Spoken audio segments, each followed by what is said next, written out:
Kabilang itong si Mitchell sa mga malalarong wala sa NBA All-Star starter. Ayon pa mismo kay Donovan Mitchell, "As I expected, ganun talaga. Hindi ko naman itatanggi yan, pero inaasahan ko na ganyan ang mangyayari." Ayon pa sa kanya, sa mga katulad raw ni Cade Cunningham, Brunson at Maxey ay deserve naman daw nilang mailagay dyan sapagkat ang kanilang record ay di hamak naman daw na mas maganda kumpara sa kanila. Hindi rin po niya itatanggi na maski siya man ay nais niya na maging starter. Pero sa bandang huli, kung sino man daw yung nananalo ng mga laban, sila talaga ang mabibiyayaan. Mukhang dito rin papunta si Giannis sa sinabi nitong si Kyrie Irving. Matarandaan na nag-commit itong si Kyrie Irving long term sa Boston Celtics, pero sa bandang huli ay lumipat din naman siya sa ibang kupunan. At heto po mga idol ang rason kung bakit ginawa yon ni Kyrie Irving.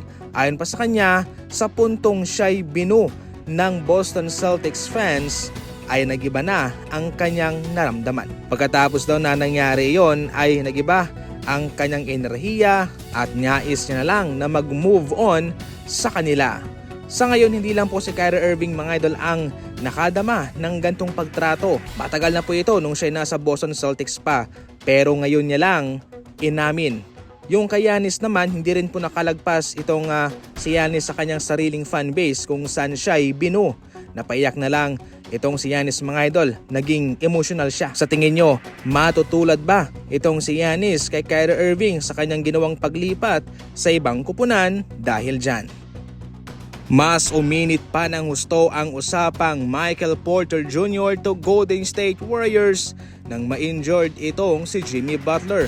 Out for the season na nga itong si Jimmy mga idol at kailangan po ng Golden State Warriors ng matinding backup para sa kanilang kupunan. Sa taas ngayon ng numerong kinakamada ni Michael Porter Jr., siya po mga idol ang swak na swak.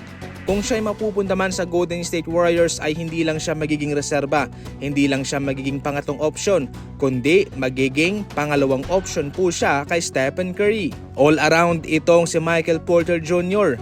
Sa mid-range man, sa loob, especially sa 3-point line, lahat ay nagagawa niya. Flexible siya at di hamak naman na nag-improve na ang kanyang depensa. Kaya sa ngayon mga idol, ay mas lalong uminit pa ang mga impormasyon na itutuloy ng Golden State Warriors ang pagkuha sa kanya.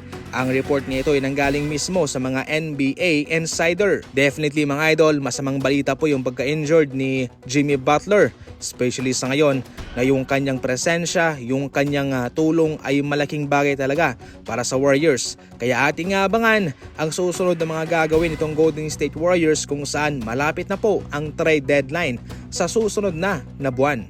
Para sa mga NBA Fast Break balita, tumuto ka lang palagi.